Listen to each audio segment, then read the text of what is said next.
In clinical medicine, the term pancreatic cancer is almost universally used as shorthand for a single, highly lethal disease, pancreatic ductal adenocarcinoma, which accounts for roughly 85% of all malignant pancreatic neoplasms. But relying on this shorthand obscures the remaining 15% of cases. The pancreas produces a highly heterogeneous array of tumors that demand strict differential diagnosis, as their treatments and prognoses vary widely. This axial CT scan illustrates the baseline diagnostic scenario. A 70-year-old male with a history of heavy smoking presents with painless jaundice. The scan reveals a low attenuating mass in the pancreatic head with poorly defined margins. To identify that mass, we have to drop down to the cellular level. The exocrine pancreas gives rise to three distinctly different oncological tracts: ductal structures, fluid-filled cystic cavities, and enzyme-producing acinar cells. We can categorize any resulting neoplasm by running it through a specific diagnostic matrix. This matrix isolates tumors using a strict triad of identifying factors: the epidemiological profile of the patient, the acquired genetic mutations driving the growth, and the precise histological markers visible under a microscope. By cross-referencing these three variables, the seemingly chaotic pathology of the pancreas resolves into a strictly predictable, logical diagnostic flowchart. We begin with the most common track, pancreatic ductal adenocarcinoma, or PDAC. Its epidemiological baseline is older adults, with a median age at diagnosis of 69, and an overall 5-year survival rate of just 10%. While 10% of cases have a hereditary component, the vast majority are sporadic, driven by acquired risk factors. Smoking is the most significant modifier, causing up to 39% of cases, followed closely by obesity and type 2 diabetes mellitus. This micrograph reveals the stepwise tumorigenesis of PDAC. Before becoming invasive, normal epithelium slowly progresses into pancreatic intraepithelial neoplasia, or PANIN. Here we see a high-grade PANIN-3 lesion. Notice the complex architecture and the pleomorphic pseudostratified nuclei crowding the duct. This morphological progression mirrors a stepwise accumulation of genetic mutations. Over 90% of pancreatic cancers initiate with an activating mutation in the KRAS oncogene, forcing cell cycle progression via the MAPK and AKT pathways. This is followed early on by the loss of the CDKN2A tumor suppressor gene, which inactivates the P16 protein. The transition to a truly invasive carcinoma requires late-stage genetic events, specifically the inactivation of TP53, which halts DNA repair, and the loss of SMAD4, which eliminates the growth-inhibiting signals normally provided by the TGF-beta pathway. Inherited germline mutations also play a role in a subset of patients. For instance, individuals carrying BRCA2 mutations, which normally repair double-strand DNA breaks, require only one somatic hit to the remaining allele to initiate tumorigenesis. Grossly, 60% of these tumors arise in the head of the pancreas. Panel A of this cross-section shows the classic presentation: a firm, solid, white to yellow infiltrative mass with completely ill-defined borders.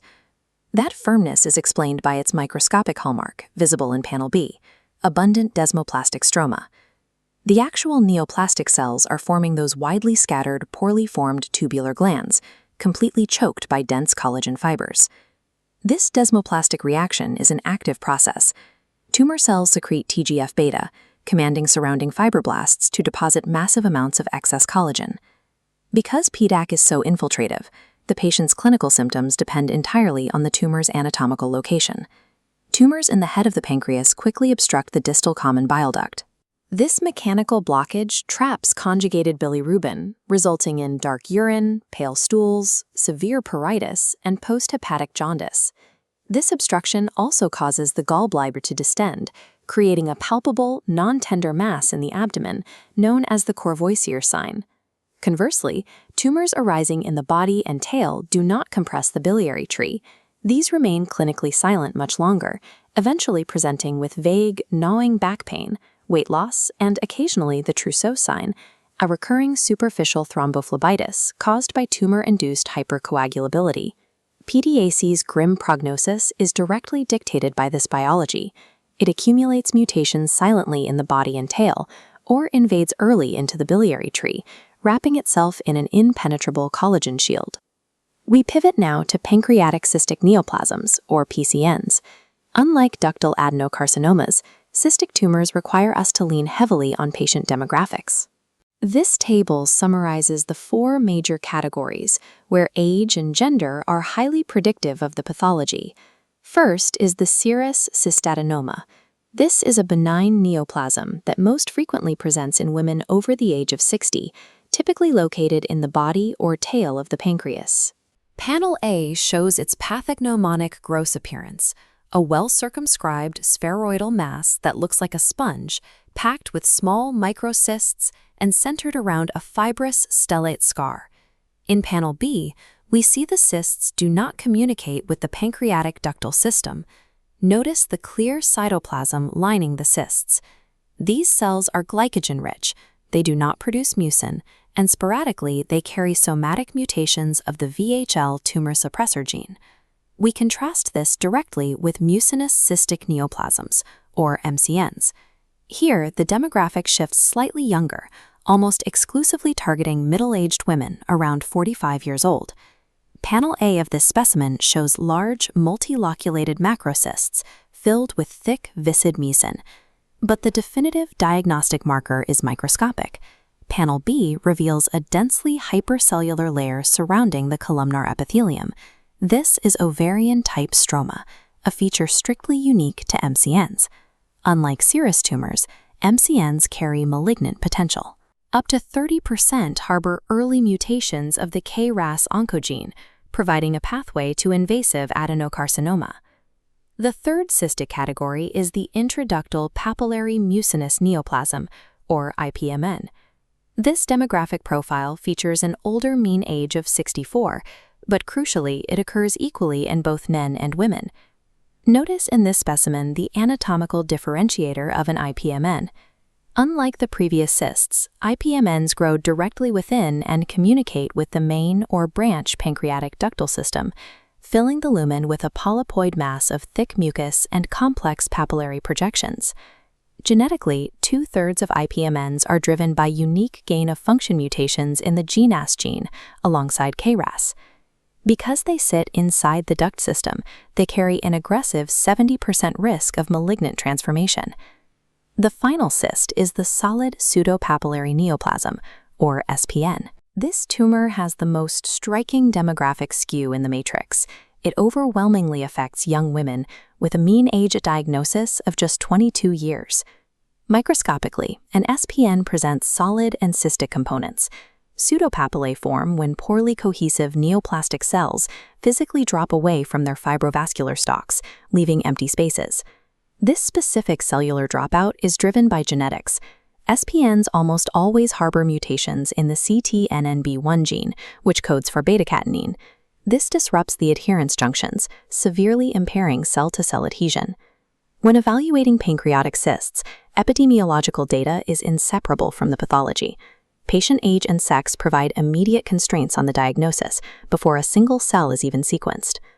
The final category moves away from ducts and cysts to tumors exhibiting acinar differentiation. Acinar cell carcinoma, or ACC, is a rare solid tumor that primarily affects older males. This micrograph in Panel B highlights how ACC diverges structurally from ductal cancers. The tissue is highly cellular, forming structures that mimic normal pancreatic acini. Crucially, it completely lacks the dense desmoplastic stroma that defines PDAC. Because the morphology can sometimes resemble neuroendocrine tumors, definitive diagnosis of ACC requires documentation of exocrine enzyme production, specifically identifying trypsin or lipase via immunohistochemical staining. Genetically, ACC abandons the KRAS pathway entirely. Instead, it is driven by aberrant Wnt pathway activation, caused by loss-of-function mutations in the APC gene or point mutations in CTNNB1. The other acinar variant is the pancreatoblastoma. While it has a bimodal distribution that includes adults, it is clinically classic for presenting as a large, well-circumscribed mass in young children, often around 2 years of age.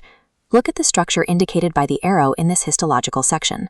Alongside the acinar lobules, we see a whorled nest of spindle-shaped cells.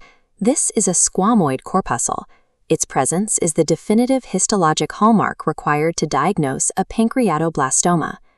Acinar tumors bypass the structural desmoplasia of ductal cancers, relying entirely on enzymatic output or the presence of distinct embryonic remnants to prove their origin. Let's consolidate these findings into a rapid-fire comparative algorithm. By synthesizing demographics, genetics, and histology, we can isolate any presentation. Case 1. A 70-year-old smoker presents with painless jaundice. Biopsy shows dense collagen stroma. Demographics and desmoplasia point definitively to a KRAS and SMAD4-driven pancreatic ductal adenocarcinoma. Case 2. A 45-year-old woman presents with a multiloculated macrocystic mass. Histology reveals a densely hypercellular layer around the lining. That ovarian stroma instantly isolates the mucinous cystic neoplasm. Case 3. A toddler presents with a large abdominal mass. The biopsy lacks desmoplasia, but shows distinct whorls of spindle-shaped cells. Those squamoid corpuscles dictate a diagnosis of pancreatoblastoma. The pancreas is not an oncological black box. By rigorously applying this triad of demographic, genetic, and histological evidence, the clinician can systematically unpack its pathologies and secure a precise diagnosis.